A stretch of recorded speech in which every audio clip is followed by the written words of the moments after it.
Senior doctor थी, उसने मुझे कहा कि बच्ची के साथ, ये मेरी बच्ची के साथ 1 साल से ये दरिंदा अपना लड़कों के साथ बाहर से होके आता था, लड़कों के साथ गलत काम करके आता था, तो मेरी बच्ची के साथ आके गलत काम करता था। घर में सगा बाप था।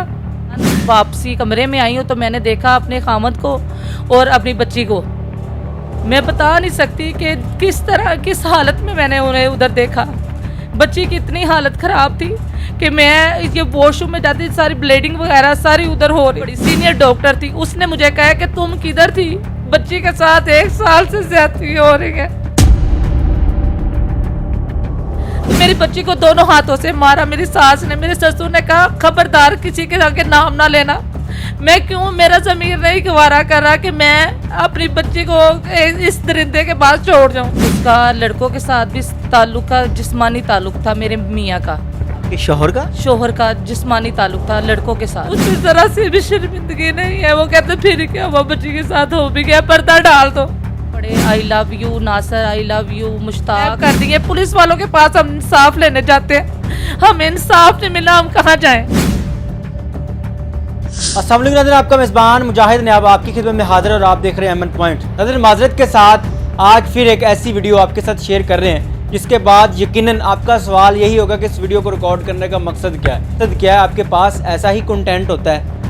वीडियो स्टार्ट करने से पहले आपको ये बात क्लियरली बताता चलूँ कि जिन लोगों के साथ ज़्यादती हो जाती है, जिन बेटियों को उनके बाप ही नोच लेते हैं, या जिन रिश्तों को अपने ही घर में पमाल कर दिया जाता है, फिर उनके लिए आवाज़ कौन उठाएगा। आज की स्टोरी में आपके साथ एक बाप के लबादे में छुपे एक शैतान का चेहरा बेनकाब करने जा रहा हूँ, जो कि बाप के नाम पर एक धब्बा है। एक सगा बाप अपनी बेटी के साथ पूरा साल गलत काम यानी कि ज़्यादती करता है, और सिर्फ एक दफ़ा नहीं, यानी साल में कितनी दफ़ा करता है। ये मामला क्या है, बच्ची भी हमारे साथ मौजूद है, बच्ची की माँ भी मौजूद है। उनसे बात करते हैं कि माँ के होते हुए बेटी के साथ बाप कैसे ज़्यादती करता है, और वो बाप कैसा बाप है जो कि सगा बाप होने के बावजूद अपनी सास वाला बच्ची को पूरा साल नोचता रहा। यानी कि बच्चियाँ अपने वालिदैन के सामने अपने वालिद के हाथों भी महफूज नहीं है। अस्सलाम वालेकुम मेरी बहन। वालेकुम सलाम। क्या नाम है आपके शौहर का? मेरा मियाँ का नाम, मियाँ तो मैं कहना ही नहीं चाहती ना अब उसको, उसका नाम वकास अली है। वकास इस बच्ची का सगा बाप है? सगा बाप है। ये मामला शुरू कैसे होता है, कहाँ से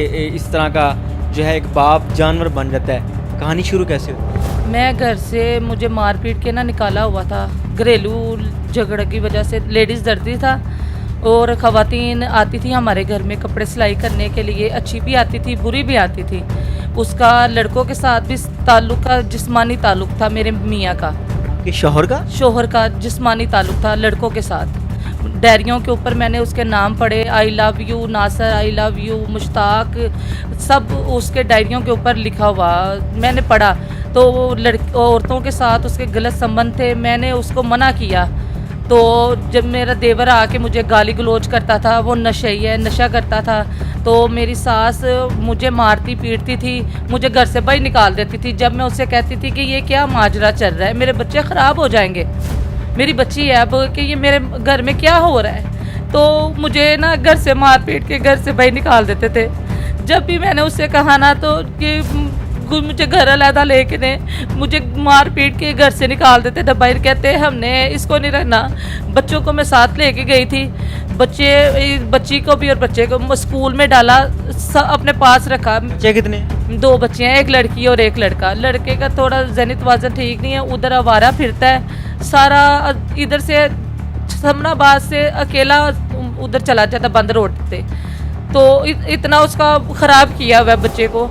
मेरी गुजारिश है कि मेरी बच्ची को इंसाफ मिले। आपका जो बच्चा है वो अपने बाप से महफूज है। जिस बाप ने बच्ची को नहीं बख्शा, वो बेटे को कैसे बख्श सकता है? वो किसी की बात ही नहीं सुनता। वो बच्चा जो उनसा है ना, वो किसी की बात ही नहीं सुनता, वो हाइपर हो जाता है एकदम से ही। यानी कि वो सबको बता देता है ये बच्ची, वो डरता धमका नहीं है किसी से। ये मेरी बच्ची को डरा धमका के, मार पीट के, मेरे सामने मेरी सास ने इसको मारा।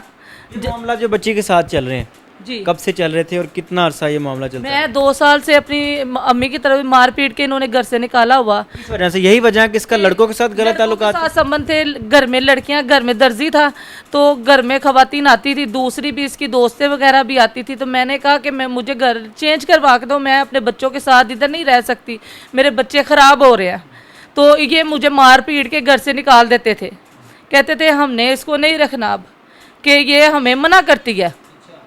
तो मुझे घर से निकाल दिया, मुझे लेने भी नहीं जा रहे थे। मैं खुद अपने कज़न के साथ अपने बच्चों के लिए वापस जब आई हूँ तो मुझे पता चला कि मेरी बच्ची के साथ 1 साल से ज़्यादती हो रही है। कैसे पता चला आपको? बच्ची ने बताया? नहीं, बच्ची ने नहीं बताया मुझे। बच्ची, मैं कपड़े धो रही थी, रात के टाइम मीटर नहीं था इनका, मैं कपड़े धो रही थी। उधर से मैं जब 3 बजे के दरमियान वापसी कमरे में आई हूँ तो मैंने देखा अपने खामद को और अपनी बच्ची को।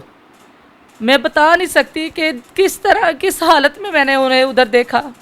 बच्ची की इतनी हालत ख़राब थी कि मैं ये वॉशरूम में जाती, सारी ब्लीडिंग वगैरह सारी उधर हो रही थी। मैं इतनी परेशान, इतना उधर से मैंने कहा उनको, अपने घर वालों को कहा, ससुराल वालों में मेरी सास ने आके, मेरी खाला ने मेरी बच्ची को मारा दोनों हाथों से। बच्ची को मारा बजाय इसके कुछ दरिंदे को मारते जो कि इसका बाप है? उसको नहीं मारा, मेरी बच्ची को मारा कि तुमने अपनी माँ को बताया। मैं कि मैंने खुद देखा है अपनी आंखों से, जब मैं इधर आई मैंने खुद देखा है कि मेरा खावंद उसको वो कर रहा था गलत, मैं उन्हें खुद देखा है। तो मेरी बच्ची को दोनों हाथों से मारा। मेरी सास ने, मेरे ससुर ने कहा खबरदार किसी के आगे नाम ना लेना। मैं क्यों, मेरा ज़मीर नहीं गवारा कर रहा कि मैं अपनी बच्ची को इस दरिंदे के पास छोड़ जाऊं। बच्ची ने मुझे बताया कि मम्मा जी पापा ने ऐसे गलत काम मेरे साथ कब से कर रहा है, जब आप नहीं थी तब भी कर रहे थे। इतनी हालत ख़राब थी मेरी बच्ची की कि उससे बुखार और उठा नहीं जा रहा था। उस दौरान मैंने सुबह फिर अपनी अम्मी की तरफ गई हूँ। अम्मी की तरफ मैं डॉक्टर के पास लेके गई उसको। डॉक्टर ने कहा हमने इसका इलाज नहीं करना, ये क्या वजह है, ये पुलिस केस है, हमने बच्ची को हाथ नहीं लगाना। उसके अलावा मैं शेराकोट थाने गई हूँ, उन्होंने कहा ये हमारा रुकबा नहीं लगता। फिर मैंने, उन्होंने कहा सांदे थाने गई, उन्होंने उनके साथ जाके मैंने हॉस्पिटल में बच्ची का मेडिकल करवाया। उधर लेडी डॉक्टर ने, जो बड़ी सीनियर डॉक्टर थी, उसने मुझे कहा कि तुम किधर थी, बच्ची के साथ 1 साल से ज्यादती हो रही है। ये चीज़ डॉक्टर ने बताई? ये डॉक्टर ने, सीनियर डॉक्टर थी, मुंशी हॉस्पिटल की सीनियर डॉक्टर थी। उसने मुझे कहा कि बच्ची के साथ, ये मेरी बच्ची के साथ 1 साल से ये दरिंदा अपना लड़कों के साथ बाहर से होके आता था, लड़कों के साथ गलत काम करके आता था। तो मेरी बच्ची के साथ आके गलत काम करता था घर में। सगा बाप था, उससे जरा सी भी शर्मिंदगी नहीं है। वो कहते फिर क्या हुआ, बच्ची के साथ हो भी गया, पर्दा डाल दो। बाप ये करके बाद में कहता है कि पर्दा डाल दो। पर्दा डाल दो, मैं कैसे पर्दा डाल दूं? मुझे इंसाफ चाहिए। मैं इंसाफ के लिए खड़े हो गए। मेरी बच्ची की रिपोर्ट एक क्लियर है, आप अब भी मेडिकल उसका करवा सकते हैं। सास ससुर ने फिर क्या इस पे रिएक्शन दिया? आपकी सपोर्ट की उन्होंने? मेरी बच्ची को मारा उन्होंने, मेरी बच्ची को मारा उन्होंने। और मेरे ससुर ने कहा किसी के आगे नाम ना लेना। मैं क्यों नाम ना लूं, मैं क्यों किसी को ना कहूं? मेरी बच्ची के साथ ज्यादती हुई है, मुझे इंसाफ चाहिए। मैं पुलिस के पास गई हूँ, सारा कुछ, मेरी रिपोर्टें क्लियर है। मेरी बच्ची की रिपोर्ट नहीं आ रही, जो मेडिकल रिपोर्ट आती है, बच्ची की रिपोर्ट आ गई थी, वो जो 3 माह बाद रिपोर्ट मिलती है वो रिपोर्ट नहीं आ रही, उनको गैप कर दिया गया है। आज 2 महीने की बात है, ये 2 महीने 25 तारीख की। अभी तक आपने जो सारा मामला बताया, ये वो मामला जो कि आपके साथ आपके घर वालों ने किया, यानी कि बच्ची के बाप ने किया।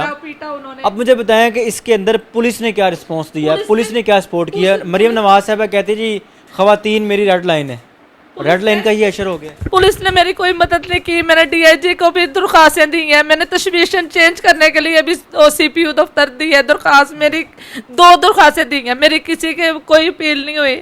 मेरी पुलिस वालों ने कोई मदद नहीं की, मेरी कोई बात नहीं मान रहा। मेरी बच्ची का मेडिकल करवाएं आप, आपको यकीन नहीं है तो मेडिकल दोबारा हो मेरी बच्ची का।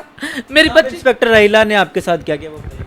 मैडम रहीला ने उनसे पैसा खा लिया। मुझे कहती थी थाने में कि आप ना ये बात दबा दो। हमारे रिश्तेदार थे, उनके साथ मिलके कहती थी कि आप ये बात ना ख़त्म कर दो। आपका शौहर है? हाँ जी। उसके पास इतना पैसा है कि वो पुलिस को पैसा खिलाकर उनके बयान या उनको खरीद सकता है? उन्होंने मकान अपना गिरवी दे के पैसा लगाया, मकान गिरवी दे के पैसा लगाया। और जो मेरे सारे रिश्तेदार हैं वो उनके साथ मिले हुए हैं। ये ऐसा तो नहीं है मेरी बहन, आप सिर्फ पैसों की खातिर नहीं, इस मैं बच्ची को पैसों- इस्तेमाल कर रही हैं अपने शौहर को मुझे पैसों की कोई ज़रूरत नहीं है। मैं सिर्फ इंसाफ चाहती हूँ। मुझे पैसों की कोई ज़रूरत नहीं है, ना मुझे किसी चीज़ की ज़रूरत है, मुझे किसी चीज़ की लालच नहीं है। पुलिस का बताइएगा कि पुलिस ने क्या किया। पुलिस ने, तशवीशन ने मेरे साथ जाती रही है, मेरे साथ किराए मेरे से लेती रही है। मेरे से 50,000 रुपया मांगती थी किस चीज़ का? कि मैंने ये फाइल जमा करवानी है अदालत में, तो मुझे 50,000 रुपया दो। मेरे पास पैसे नहीं थे तो मैं कहाँ से देती? मैं 50,000 रुपया कहाँ से ला के देती? तो वो ना देने की सूरत में तशवीशन ने मेरी सारी रिपोर्टें मेरी गलत बयान की है। अपना चलान ख़त्म, उसके ऊपर चलान भी हुआ था इसी दौरान। चलान ख़त्म कराने की सूरत में इसने वो बंदे को बेकसूर साबित करके सारी रिपोर्टें गैब कर दी हैं। पुलिस वालों के पास हम इंसाफ लेने जाते हैं, हमें इंसाफ नहीं मिला, हम कहाँ जाएं? मेडिकल में आया कि बच्ची के साथ हाँ जाती जी, हुई है? मेडिकल डॉक्टर ने भी कहा? डॉक्टर ने भी कहा है बच्ची के साथ ज्यादती हुई है। मेडिकल में भी आया हुआ है, रिपोर्ट के ऊपर लिखा हुआ है। मामला जो है वो पुलिस गोल कर गई है। पुलिस ने गैप कर दिया सब कुछ कि हमने इंसाफ लेने पुलिस के पास नहीं जाना, तो हम कहाँ जाएं? हमारी कोई मदद नहीं कर रहा। आपकी मेहरबानी होगी, मेरी मैडम नवाज शरीफ बेटी से गुजारिश है, मेरी मेहरबानी करें कि मेरी बच्ची को इंसाफ दें। हम इंसाफ के लिए यहाँ तक आए, मेरी बच्ची की रिपोर्ट भी क्लियर है, सारा कुछ उसके बीच में आया हुआ है, तो फिर भी मुझे इंसाफ नहीं मिल रहा। बच्ची बात कर लेती, मैं बच्ची से बात। हाँ जी करें, बच्ची बताएगी सब कुछ। बेटा, आपका पापा आपके साथ गलत काम करता रहा है? हाँ जी। आपने अपनी मम्मा को क्यों नहीं बताया? इतना अरसा जो है वो आपके साथ ये सारे गलत मामलात करता रहा, आपने अपने दादों को क्यों नहीं बताया, दादा को क्यों नहीं बताया, मम्मा को क्यों नहीं बताया? वो मारते थे, क्या कहते थे? कहते थे कुछ भी नहीं बताना किसी को। किसी को बताना नहीं है। दादो भी मारती थी? हाँ जी। दादो किस लिए मारती थी? किसी को ना बताओ। लेकिन छोटी सी बच्ची, अब क्या सवाल करूं मैं, मुझे खुद शर्मिंदगी हो रही है कि मैं पूछ किससे रहा हूं उस बच्ची से जिसको भी सही तरह से दुनिया का पता ही नहीं है। वो बच्ची जिसको भी एहसास होना है कि वालिद के बगैर कैसे ज़िंदगी गुजारनी है। वो बच्ची जिसको भी एहसास होना है कि वालिद का साया क्या होता है। उस बच्ची को उसी का साया, उसी का मुहाफिज, उसी का वालिद नोचता रहा। जब इस बात का एहसास होगा तो सोचिएगा कि बच्ची पर क्या गुजरेगी। अब ये सोचने वाली बात है कि जब ये बच्ची जवान होगी तो इसके जहन में ये हादसा अपने क्या तासुरात छोड़ चुका होगा। एक बाप के लिए जब ये किसी भी बाप को देखेगी तो उस बाप के लिए इस बच्ची के जहन में क्या अल्फाज आएंगे, इस बच्ची की ज़ुबान से क्या अल्फाज निकलेंगे, ये सारी चीज़ें सवालिया निशान है। अब ये बात उन लोगों तक पहुंचाना ज़रूरी है जो कि घर के अंदर अपने वालिदैन पर, अपनी बच्चियों पर नज़र नहीं रखते। माहौल बड़ा खुला होता है और बाद में खुले माहौल का फिर ये अंजाम मिलता है। अपनी कीमती राय का इज़हार ज़रूर कीजिएगा। देखते रहें एमन पॉइंट। अल्लाह निगहबान।